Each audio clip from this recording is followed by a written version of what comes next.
सुबह का टाइम था। चिड़िया जंगल में अपने बच्चों के लिए नाश्ता बना रही थी। गोरी, कालू और उनका बेटा जग्गू आसमान पर उड़ रहे थे। मम्मा मम्मा मुझे पोटी आ रही है। तो जग्गू बेटा पोटी आ रही है तो तुम कर लो, इसमें पूछने वाली क्या बात है। लेकिन मम्मा नीचे तो चिड़िया आंटी अपने बच्चों के लिए नाश्ता बना रही है, उनका सारा नाश्ता खराब हो जाएगा। जग्गू जब तुम्हारी माँ कह रही है कर लो तो तुम कर लो, हम क्या करें, भाड़ में जाए उनका नाश्ता। और फिर जग्गू पोटी कर देता है जो कि आके चिड़िया के सर में गिर जाती है। चिड़िया जब आसमान की तरफ देखती है तो वो तीनों जल्दी जल्दी वहाँ से उड़ जाते हैं। इस गोरी और कालू ने तो जंगल में रहना दुश्वार कर दिया है, ना इन्हें खुद तमीज थी और ना अभी अपने बच्चे को सिखा रहे हैं। चिड़िया को बहुत गुस्सा आता है। चिड़िया उड़ती उड़ती गोरी के घर जाती है। गोरी अपने बेटे को थोड़ा सा समझाओ कि पोटी करते वक्त नीचे देख लिया करे, कोई नाश्ता बना रहा होता है, खाना खा रहा होता है।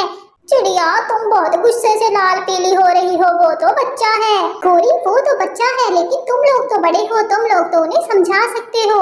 अच्छा ठीक है चिड़िया, ज्यादा चू चू करने की जरूरत नहीं है। मेरे घर में आकर मुझे बेइज्जत कर रही हो, चलो दफा हो जाओ यहाँ से, बड़ी आई।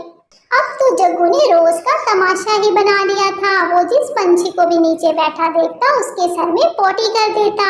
पूरे जंगल के पंछी जग्गू की इस हरकत से बहुत परेशान थे। चिड़िया इस गोरी और कालू के बेटे जग्गू ने तो हमारा जीना मुश्किल कर दिया है। कल मैं नीचे बैठा फल खा रहा था, उसने मेरे सर पे पोटी कर दी। हाँ तोते भैया मैं तो खुद बड़ी परेशान हूँ, वो ऐसा ही करते हैं। मैं गई थी गोरी के घर लेकिन वो नहीं मानती किसी की भी बात। इतने में कबूतर भी वहाँ पे आ जाता है। चिड़िया बस बहुत हो गया, चलो गोरी और कालू से जाकर बात करते हैं। अब बंदा अपने घर से थोड़ी देर बाहर भी नहीं बैठ सकता, इस डर से कि न जाने कब सर में पौड़ी गिर जाए। और फिर चिड़िया, कबूतर और तोता गोरी और कालू के पास आते हैं।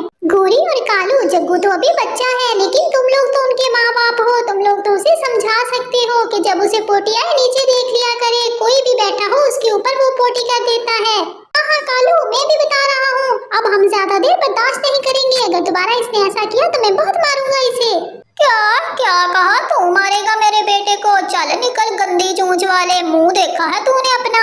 कोई मेरे बेटे को हाथ तो लगाए, हाथ ना तोड़ दूंगा मैं उसके। गोरी और कालू तुम लोग समझ जाओ, एक दिन आएगा तुम लोग बहुत पछताओगे। हाँ ठीक है, वो दिन जब आए तो हमें बता देना, हम बैठ के पछता लेंगे।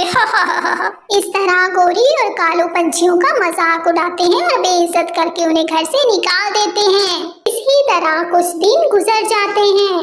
एक दिन जग्गू आसमान पर उड़ रहा था कि चील नीचे बैठी अपना शिकार खा रही थी। जग्गू को पोटी आ जाती है और वो नीचे देखता है तो चील बैठी होती है। वो चील के ऊपर पोटी कर देता है।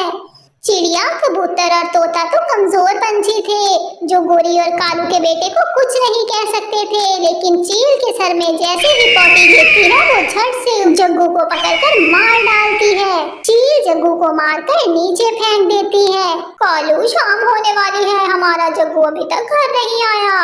गोरी चलो जाके देखते हैं इससे पहले अंधेरा हो जाए। और फिर गोरी और कालू जब जंगल की तरफ आते हैं तो जग्गू वहाँ पे मरा पड़ा होता है।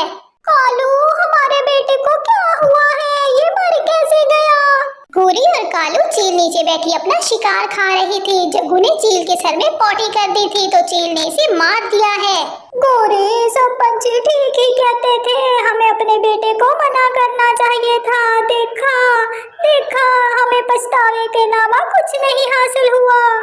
अगर आपको हमारी कहानियाँ अच्छी लगती हैं तो हमारे चैनल को सब्सक्राइब कर दें।